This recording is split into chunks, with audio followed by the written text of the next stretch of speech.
Vamos agora para a próxima apresentação, que será do Sr. Wim Korver, Head Research e Data Collection da empresa Goudappel Coffeng, para a sua apresentação, que é Gerenciamento de Dados para um Planejamento Sustentável de Mobilidade Urbana. Lembrando a todos que nós teremos um período de perguntas ao final das apresentações. Obrigado. Good morning, everybody. My name is Wim Korver, and I want to tell you something about the possibilities of using big data for in the process of urban mobility planning. I think that there's great opportunities for countries like Brazil.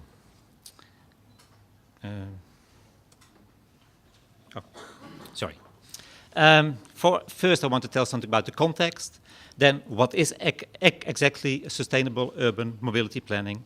And then I will give two examples based on using cell phone data. And also I will end with some more examples of possible applications. First, the context. It's already said earlier, what you see over here, what you see in different kind of urban areas, there's a strong increase in urban car use, and that leading to all kind of problems, health problems, traffic safety issues, and of course poor accessibility. Quite recently, the World Health Organization published a new report that even the health problems are much worse than thought before. So the challenge is how to maintain, or even better, to create a livable city. Now, what I think all the presentations earlier already said about the initiative to stimulate cities here in this country to make their own mobility plan, and that's also linked to all kind of funding opportunities. So that's very good. But what you see, of course, there is limited funds. Of course, a lot of infrastructure investments are needed, but other measures can also help. Two major groups, of course, are smart mobility management solutions, trying to stimulate people to travel using other modes, or to travel at other times of day. Another one, of course, is to optimize the traffic flows with all kind of traffic management measures. And I think in the later presentations we will see several of those options. But that means that you have a lot of possibilities to choose from. And what we learned from Europe, that using a mobility demand transport model really helps you. That's the corner of successful transport policy packages. And these models, they give you information about who travels, where he goes to, when he travels, and how this person travels. Of course, it can give you also information about the kind of mode the traveler is using. And it is a basic tool for understanding and forecasting future traffic volumes. However, the problem is that you need a lot of data. And I think just that big data gives you the opportunity to make these transport models in a very quick and efficient way. Something about sustainable urban mobility planning. That's more or less the standard approach in Europe. It's laid out in a whole process. You can see that here at your right-hand side. Much too complicated to go into detail with that, but it's important to notice that there are all kind of steps you can or even have to follow. Already on the first applications and some quite large scientific research, we learned two things. That being successful, then it is very important to include the citizens already at the start of the process. Not at the end, but at the beginning. And you really can see that successful policy measures are based on that approach. Secondly, what you see also, that very important in successful policy measures, packages, is that you really start with a good problem definition and how to do that. And that's where these kind of transport demand models can help you to understand what the best option is for your city. Now, here's some comparison between what I call the traditional approach and one which I will give later on an example on, which is based on GSM data. First of all, you have to gather all kind of data. In the old way, it takes a lot of time. It says here 1.5 years, but sometimes it's even longer. And you have to invest a lot in all kind of data collection techniques. For putting up the model itself, you need all kind of data on the road, on the road network, on the public transport services, and also you have to make the model itself. We call that calibrating the model. That also takes a lot of time. But after doing that, you have a very detailed information on transport flows. The new way we can do that, you can use GSM data as a starting point to determine how people travel. That is quite easy. The data is there. The only thing you have to do, and you have to know you have to know how to do it, but you can transfer that in transport in information, and it takes about 3 weeks. Of course, you have to buy the data from telecom provider, but that's much cheaper than the old way. Also, on the network side, all kind of open source data is available nowadays. So it's quite easy to make this kind of supply data. And also, the calibrating of the model itself can go much quicker than it used to be. The end is that you have a full-size transport model with an indication of relative traffic flows. It's maybe, at the moment anyway, the quality is not the same as the old way, but it's quite good, and it gives you the opportunity to do all kind of what-if, to test out all kind of what-if questions.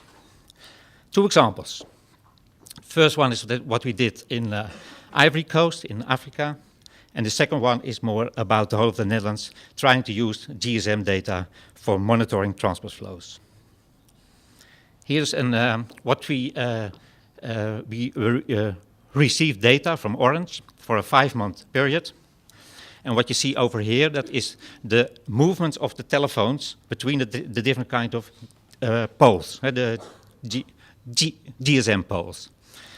So that is not enough yet, but there's all kind of software available, which makes it able to transfer that in transport information. And what you see over here is all kind of traffic flows on an actual network. Having this kind of information, then it is possible to add, for instance, a new link, or to see if it's the best place to do it on the left side or on the right, or the west side or the east side. Also, it gives you the opportunity to optimize traffic signs, traffic signals, and things like that. So it gives you the possibility to evaluate in advance all kind of measures. The other example is using GSM data for monitoring transport flows. This is a product, a service we launched almost 1 year ago in the Netherlands. And we have information from Vodafone of all cell phones in the Netherlands. That's that's then transferred, or that's connected to, that's based on almost 7,000 sites. And about 35% of all mobile phones in the Netherlands are in this data set. Then is it translated to geo-located information that are almost 30,000 cells. Important in Europe, I don't know exactly how the situation is over here, but with the public it's very important to think about privacy aspects. I will not go into detail here, but it's something included in advance, and it's for us not possible to trace back to the individual user.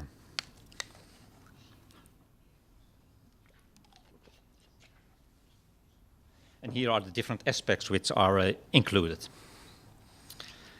Some examples, what's possible with this data. It's quite new, so we are in a process of finding out what the best, there's a lot of data, it's big data, so you get a lot of information, and now the next phase is trying to make relevant information that a policymaker can use it in his own, for his own purposes. Now, here's an example of Arnhem, is a city in the eastern part of the Netherlands. And the kind of information you can put it here on a map, and for different kind of days. This is then for March 16 and 12, and you can see for every day where people are coming from, and if you compare several days, if the people are coming more from a certain area or less, or things like that. Another example, more in detail. This is from Maastricht.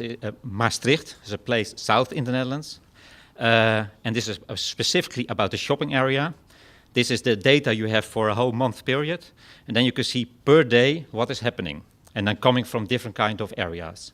And you can see over here that it is when it is marked in yellow, then there are then there are more people than average, and in blue that is less.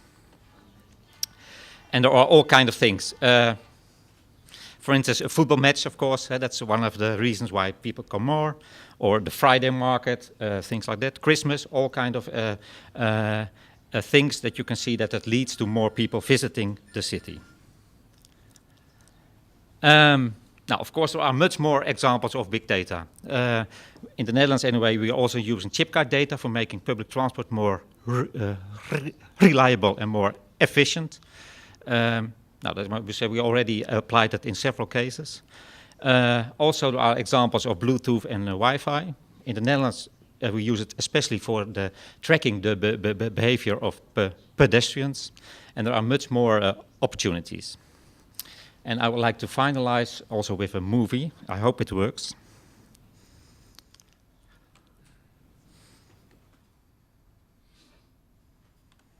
It's a short movie, or not?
Thank you. Obrigada.